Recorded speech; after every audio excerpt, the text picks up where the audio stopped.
விட்டல விட்டல விட்டல பாண்டுரங்கா விட்டல விட்டல விட்டல பாண்டுரங்கா விட்டல விட்டல விட்டல பாண்டுரங்கா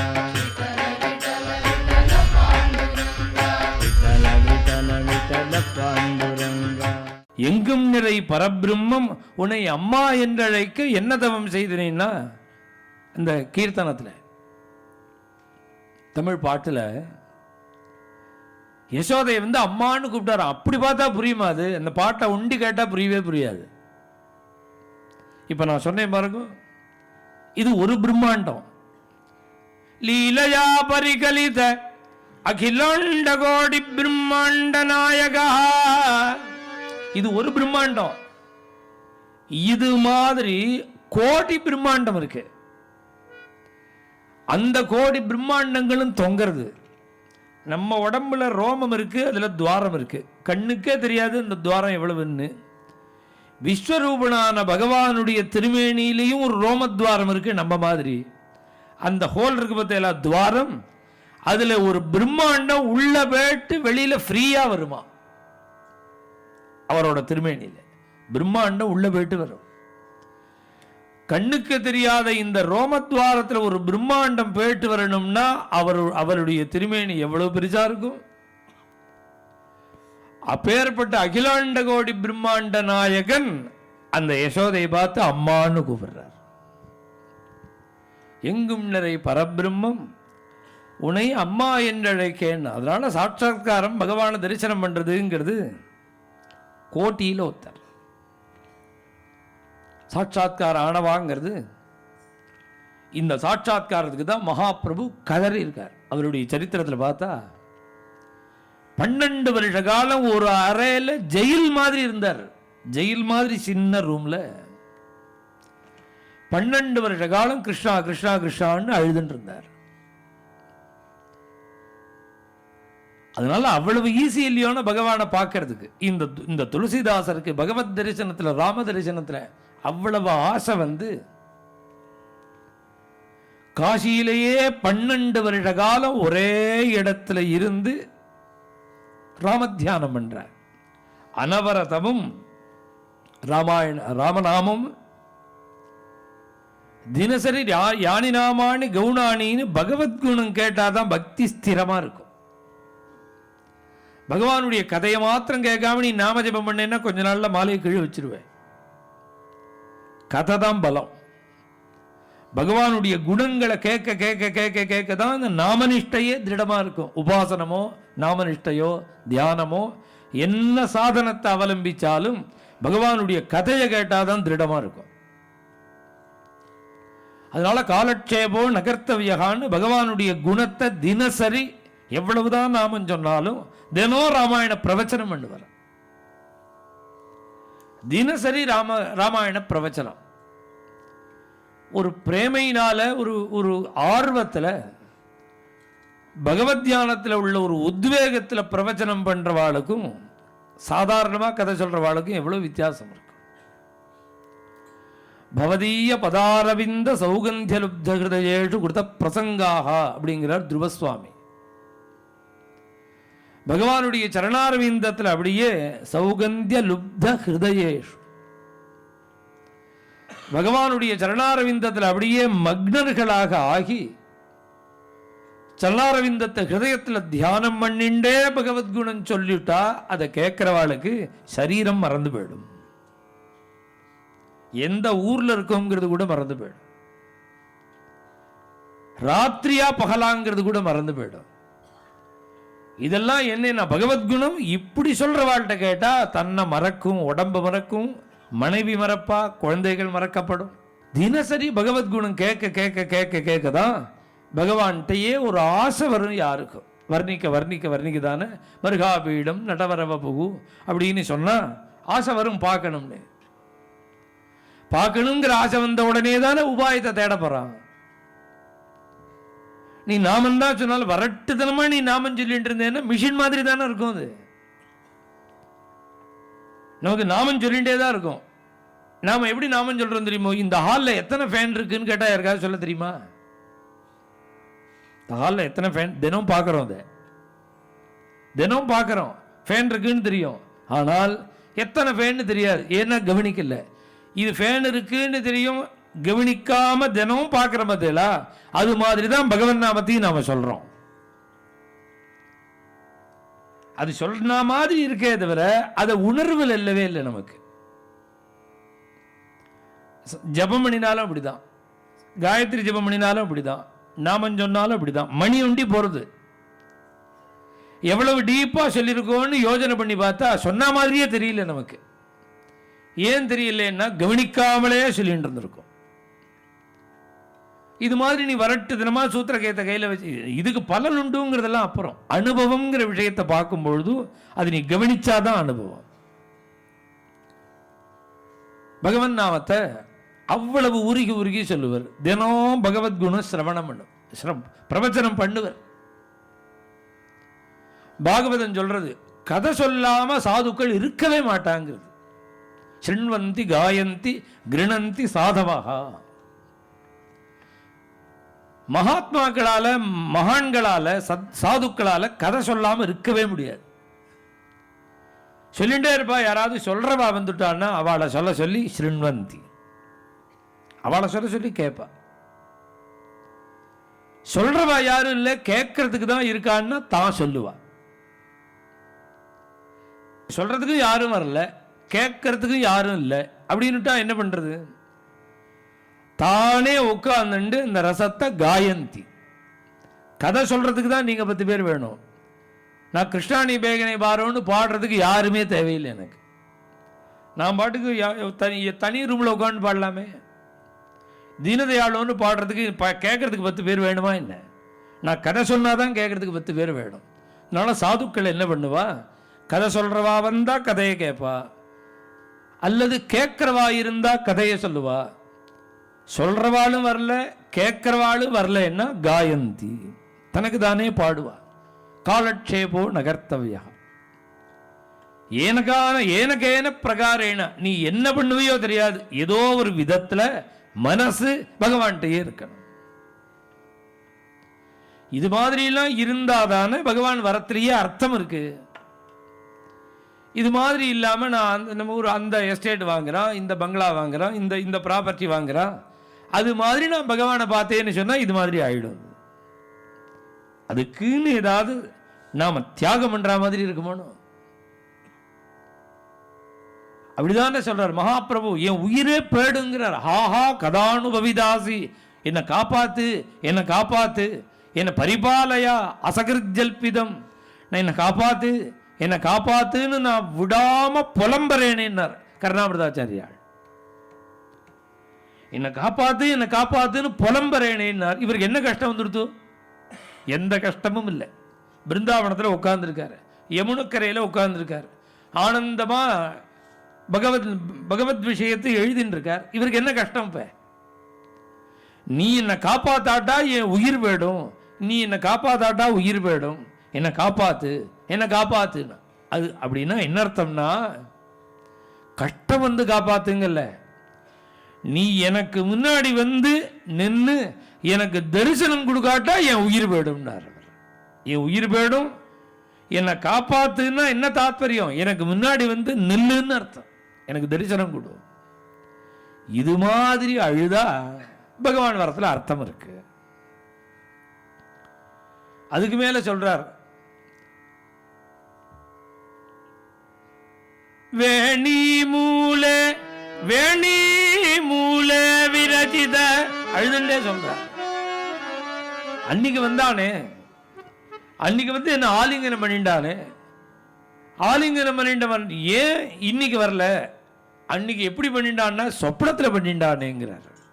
சொப்னைய திருஷ்டாக, கனவு வரையில் வந்தவனுக்கு நேரா வர்றதுக்கு கஷ்டமானு கேட்கிறார். இப்படி எல்லாம் உருகி அப்புறம் பகவான் வந்தா அதை அனுபவிக்கிறதுக்கு நாம் குவாலிஃபைடா இருப்போம். அதனால இந்த உருக்கம் துளசிதாசருக்கு எத்தனை வருஷம் இருந்தது அவருடைய வாழ்நாள்ல அப்படின்னா 54 பிறந்தார் அவர். 54 பிறந்து 5 வருஷ காலம்தான் அவருக்கு குடும்ப வாழ்க்கை. 47 வருஷம் அழுதிருக்கார் அவர். 47 வருஷ காலம் அழுதிருக்கார் துளசிதாசர். வேற உபாயம் ஒண்ணுமே தெரியல அவருக்கு. எப்படி பகவத் தரிசனம் பண்றது, ராமனை எப்படி பார்க்கறதுன்னு உபாயம் தெரியல. அதனால காசியில வந்து தங்கி தினசரி அனவரதமும் ராமநாமம், தினசரி ராமாயண பிரவச்சனம், இப்படியே பண்ணிட்டு இருக்கார் தாஸ் கோஸ்வாமி. 12 வருஷம் ஆச்சு. அவருடைய ஆசிரமத்திலேருந்து கொஞ்சம் தூரத்தில் கார்த்தால போய் சரீர சுத்தி எல்லாம் பண்ணிண்டு ஒரு சொம்பு ஜலத்தை எடுத்துட்டு வந்து ஒரு மரத்தடியில் ஒரு கல், அந்த கல் மேல காலை வச்சு ஜலத்தை விட்டார். காலை அலம்பிண்டார். கால அலம்பிண்ட உத்தர க்ஷணம் அந்த ஜலம் பட்டு சாப விமோசனத்தை அடைஞ்சு ஒரு ஜீவன் வந்தது, பிரேதம் வந்தது அவருடைய திருவடி ஜலம் பட்டு. பித்வா பிரசன்னோ பவதாக கஷ்டித் மாத்யாகிரா மாத்யாகிரா வை துளசீம் பரேதக பீத்வா பிரசன்னோ பவதாக. அவருடைய திருவடி ஜலத்தை பானம் பண்ணின உடனே சாப விமோசனத்தை அடைஞ்சு ஒரு ஜீவன் அவரை பார்த்து, உம்முடைய சரண தீர்த்தத்தினால நான் பவித்திரமாயிட்டேன், சாப விமோசனத்தை அடைஞ்சேன்.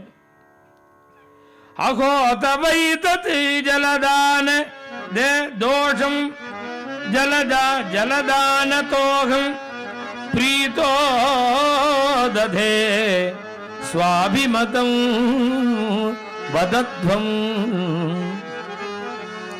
இப்ப தேவனாக ஆன அந்த பூதம் சொல்றது, உங்களால சாபி மோசனத்தை அடைஞ்ச உங்க சரண தீர்த்தத்தால உங்களுக்கு ஏதாவது நான் கொடுக்கணும்னு நினைக்கிறேன், உங்களுக்கு என்ன வேணும் சொல்லுங்க. உடனே இவர் என்ன கேட்க போறார், லௌகிகமா என்ன கேட்க போறார். அவர் சொன்னார், 12 வருஷமா அதுக்கு முன்னாடியிலேருந்து நீ கஷ்டப்பட்டு இருக்கிற, நீ என்னோட சரண தீர்த்தத்தினால பவித்திரமானேன்னு சொல்றையே. யதார்த்தமா பேசுறார், அகம்பாவமா இல்ல. என்னுடைய சரண தீர்த்தம் பட்டு பவித்திரமானேன்னு சொல்றையே, என்னால பவித்திரமான நீ எனக்கு என்ன வரன் கொடுக்க முடியும்?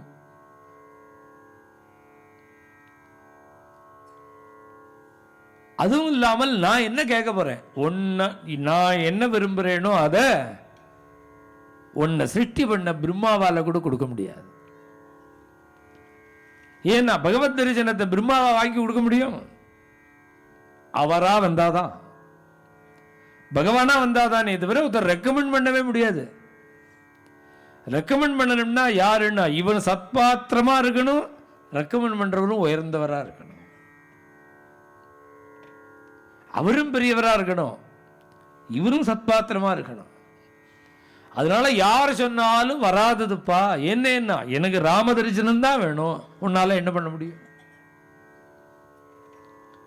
உடனே அது சொன்னது, தீர்மானமா என்னால ராம தரிசனத்தை வாங்கி தர முடியாது, ஆனால் உங்களுக்கு ராம தரிசனம் ஆறத்துக்குள்ள வழியே சொல்ல முடியும். மார்க்கம் தானே தவிக்கிறார் அவர், அதுக்குள்ள வழியே சொல்ல முடியும். அதுதான் இவர் கேட்டு இருக்கிறது. என்ன பண்ணலாம்? கிமிக ஸ்ருணுமகா கஸ்ய ப்ரூமகா. பார்க்கிறவாளெல்லாம் பார்த்து புலம்புறாராம் கருணாமிர்தாச்சாரியா. நான் என்ன கேட்கணும், நான் என்ன சொல்லணும், நான் என்ன படிக்கணும், நான் என்ன பூஜை பண்ணணும், நான் என்ன தியானம் பண்ணணும், நான் என்னென்ன காரியங்கள் பண்ணணும், விரதம் பண்ணணுமா, ஜபம் பண்ணணுமா, அனுஷ்டானம் பண்ணணுமா, ஹோமம் பண்ணணுமா, இல்லை இதையாவது வேத பாராயணம் பண்ணணுமா, யாராவது பண்றதை போய் கேட்கணுமா, நான் என்ன பண்ணணும்னு சொல்லுங்க, எனக்கு கிருஷ்ணன் வேணுமேங்கிறார் அவர் கருணாமிர்தாச்சாரியா. ஏதாவது ஒண்ணு வேணும், சாதனை வேணும், அதை கூட சாதன புத்தியா பண்ணாமல் பகவானுடைய கிருபைங்கிற எண்ணத்துல தான் அதை கூட பண்ணணுங்கிறார். பகவானுக்காக தான் நாமம் சொல்றோம்னா கூட நாமத்தையே சாதனமா நினைச்சுட்டா பல்ல பிடிச்சு பார்ப்பான் பகவான். சாதன புத்தியில பண்ணினா உனக்கு என்ன தெம்புன்னு பார்ப்பான். சாதன புத்தியில பண்ணா ஏன் சாதனை பண்ணிட்டு நீ வந்துதான் ஆகணும்னு அப்புறம் அவர்கிட்ட டேர்ம்ஸ் பேசுவான். சாதனத்தை நீ ஒழுங்கா பண்ணியான்னு அவர் பரீட்சை பண்ணுவார். அதெல்லாம் தாங்க முடியுமா?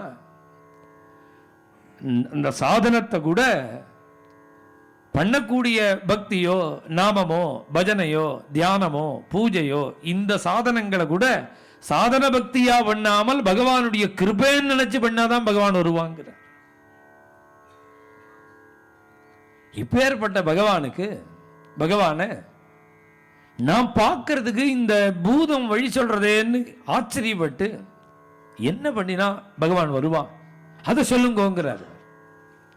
உடனே அந்த பூதம் சொல்றது, நீ ஒன்றும் தனியா பண்ண வேண்டாம், 12 வருஷ காலமா ராமாயணம் சொல்றீங்களோ, தினசரி ராமாயண பிரவச்சனத்துக்கு எல்லாரும் வரையில நீங்க கவனிச்சிருந்தானே இருக்கேன். ஆமா தெரியும், எல்லாரையும் எனக்கு தெரியும், 12 வருஷமா பார்க்கிறேன். உங்களுக்கு எதிர்த்தா மாதிரி ஒருத்தர் உட்கார்ந்துருக்காரு, வாட்ட சாட்டமா கருப்பா, உடம்பு முழுக்க ரோமங்களோடு கூட நெத்திக்கிட்டு கண்ணெல்லாம் பிரம்மச்சரியத்தில் பிரகாசிக்கிறது, சரீர காந்தியோட கருப்பா ஆஜானு பாகுவா ஒருத்தர் உட்கார்ந்துருக்காரு. ரொம்ப நன்னா தெரியும், தினப்படி உட்கார்ந்துருக்கார், தார தாரையா கண்ணீர் விட்டுண்டே கதை கேட்பார். அவரை நன்னா தெரியும், தினம் பார்க்கிறேன்னா. தினம் பார்க்கிறீரே, அவர் மனுஷன் இல்லை, அவர் தான் ஆஞ்சநேய சுவாமி. உங்களுக்கு எதிர்த்தா மாதிரி உட்கார்ந்துருக்காரு, அவர் ஹனுமார். 12 வருஷமா உங்கள்கிட்ட கதை கேட்கிறார். ஹனுமார் ஏன் கதைக்கு வருவாரான்னார் இவர். உம்ம கதைக்கு இல்லையா, யார் ராமாயணம் சொன்னாலும் அங்க வந்துருவர். எத்திர எத்திர ரகுநாத கீர்த்தனம் தத்ர தத்ர கிருத மஸ்தகாஞ்சலிம் பாஷ்பவாரி பரிபூர்ண லோச்சனம்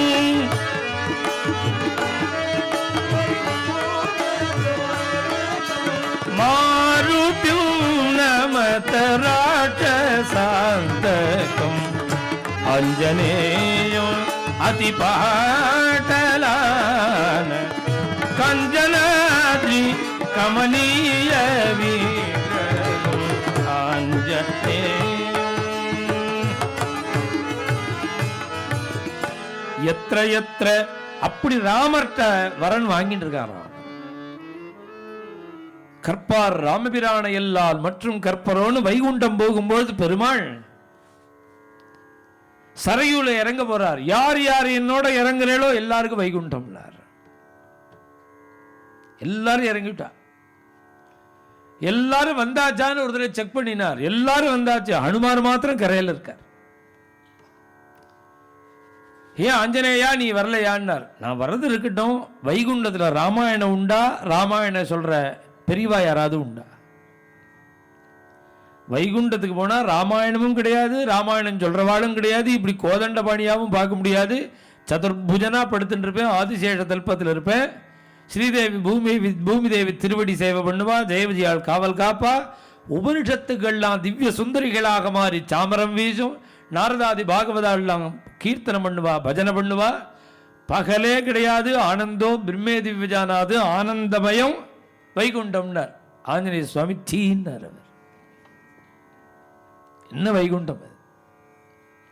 புத்தியாவதூய ஹனுமான் பரமாம் விமுக்தி. எப்படி தூக்கி எறிஞ்சார் தெரியுமா வைகுண்டத்தை? அவதூய. கதை சொல்லிட்டே இருக்கும்போது மேல ஒரு தேள் விழுந்துடுறது. ஒரு தேள் மேல விழுந்துடுத்துன்னா அதை மெதுவா கொடுக்க பிடிச்சு கொண்டா வாசல்ல விடுவேனா? தேள் விழுந்தா எப்படி உதறுவனோ அதுபோல வைகுண்டத்தை உதறினாராம் அவர். புத்தியாவதூய ஹனுமானு பரமாம்பி முக்தி. பொதுவா பார்க்கணும், நாமளே சொல்லுவோம், இல்ல பஜனை பண்றவாள்லாம் குடிச்சோம். என்னத்துக்கு வைகுண்டம்? இந்த பஜனையே வைகுண்டம் பர். அதெல்லாம் சும்மா யாரோ கதை சொல்றதை கேட்டு சொல்றவா. இது மாதிரி யாரோ மகான்கள் சொன்னதெல்லாம் கேட்டு நெற்று பண்ணி சொல்றவா வாழ். என்னத்துக்கு வைகுண்டம்? இந்த பஜனையே வைகுண்டம்னு சொல்லிட்டு உடனே வெங்காய வடை சாப்பிட்றாரே போய். அது என்ன சத்தியமா? அது வைகுண்டம் வேண்டாம் பஜனை போரும்னு சொல்றதுக்கு ஒரு தகுதி வேணும். காயா இச்சீசி வைகுண்ட